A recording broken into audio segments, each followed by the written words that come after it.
Square of sum of three terms. इस video में हम एक आइडेंटिटी डिस्कस करेंगे जिसमें हम थ्री टर्म्स के सम का स्क्वायर लेंगे और उसकी आइडेंटिटी को देखेंगे। तो अगर हमारे पास कोई सी थ्री टर्म्स हों, कोई नंबर्स हों, जैसे ए, बी और सी हैं, तो हमारे पास है उनका सम ए प्लस बी प्लस सी, और अगर हम इसका स्क्वायर ले रहे हैं तो ये हमारे पास आइडेंटिटी बनेगी square of sum of three terms. तो ये इक्वल होगा a square plus B square plus C square plus 2ab plus 2bc plus 2ca के।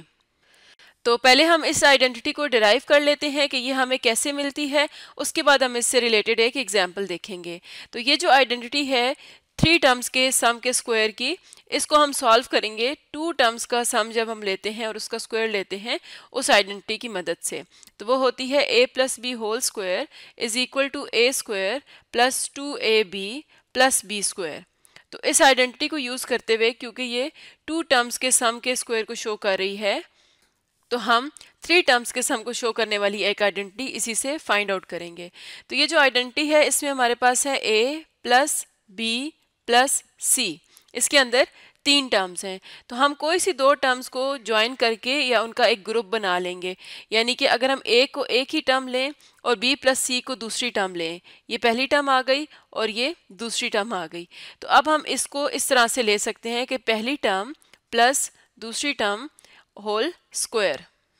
तो यहाँ पर हम ये वाली आइडेंटिटी अप्लाई कर सकते हैं। तो इसको हम किस तरह से अप्लाई करेंगे, इसी आइडेंटिटी को अगर देखें तो इस आइडेंटिटी में क्या है, पहली टर्म का स्क्वायर, तो ये यहाँ पर आ जाएगा, पहली टर्म है a, तो ये आ जाएगी a का square plus 2 into A B, पहली टर्म मल्टीप्लाइड बाय दूसरी टर्म।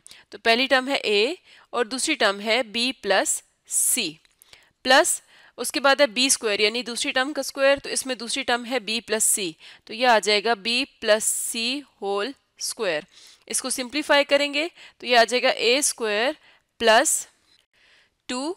अब a यहाँ पर b और c दोनों के साथ मल्टीप्लाई हो जाएगा, यानी डिस्ट्रीब्यूटिव प्रॉपर्टी अप्लाई करेंगे, तो ये आ जाएगा A B plus A C plus. अब हम यहाँ पर अगर देखें तो दोबारा से दो टर्म्स हैं और उनका होल स्क्वायर लिया जा रहा है, तो फिर से हम ये वाली आइडेंटिटी अप्लाई करेंगे।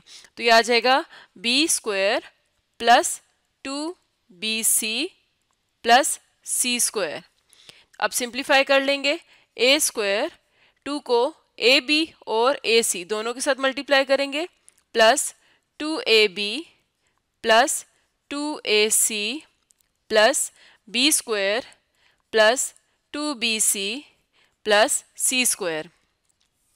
अब हम इसको अरेंज कर लेते हैं तो फाइनल फॉर्म आ जाएगी A square plus B square plus C square plus 2ab plus 2bc plus 2ac।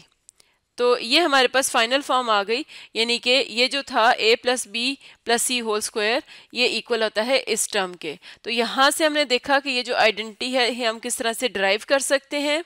तो अब देखते हैं कि इस आइडेंटिटी को हम अप्लाई कैसे करेंगे, यानी कि अगर हम इसकी एग्जाम्पल लें तो हमारे पास हो सकता है, फॉर एग्जाम्पल कोई अलजेब्राइक एक्सप्रेशन है 2x square plus 3y whole cube plus 4z।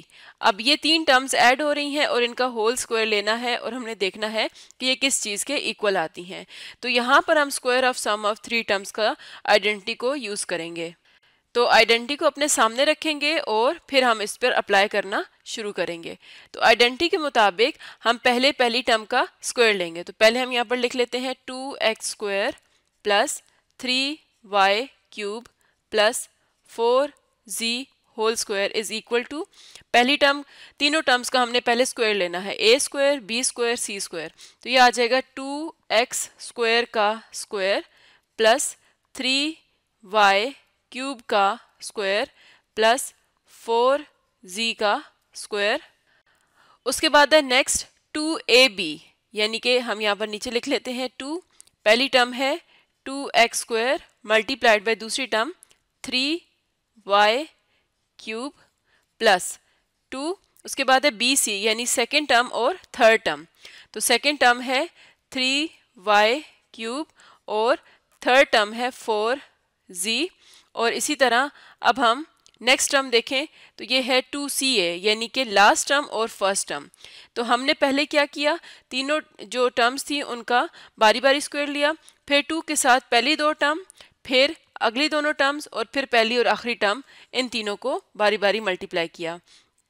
तो ये आ जाएगा 2 into 4z multiplied by 2x square, यानी कि 2ca की जगह हमने इसको लिख दिया। अब सिंप्लीफाई कर लेंगे तो ये आ जाएगा, पहले हम पहली टर्म का स्क्वायर लेंगे तो ये आ जाएगा 4x पावर 4। ये जो पावर 2 है ये 2 पर भी अप्लाई हो गई और x स्क्वायर पर भी अप्लाई हो गई।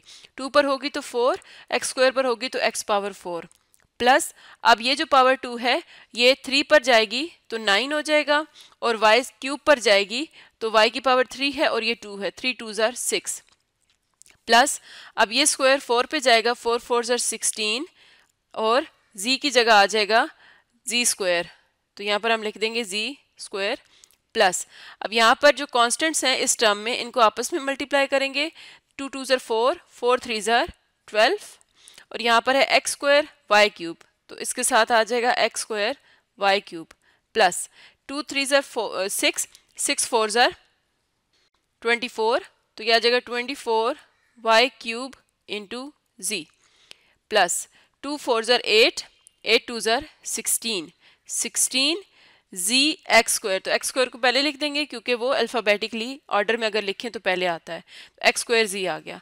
तो यहाँ से हमने देखा कि अगर हमारे पास तीन टर्म्स हों, 2x square plus 3y cube plus 4z whole square, इसको हम डायरेक्टली आइडेंटिटी में पुट करके सिंप्लीफाई कर सकते हैं, बजाय इसके कि हम इसको पूरा एक्सपेंड करें और पूरा मल्टीप्लाई करें। हम डायरेक्टली आइडेंटिटी को पुट करेंगे और इसको सॉल्व कर लेंगे। तो आज की वीडियो में हमने देखा कि अगर हमारे पास 3 टर्म्स ऐड हो रही हों तो उनका स्क्वायर किस तरह से लेंगे और क्या आइडेंटिटी उसमें अप्लाई होती है।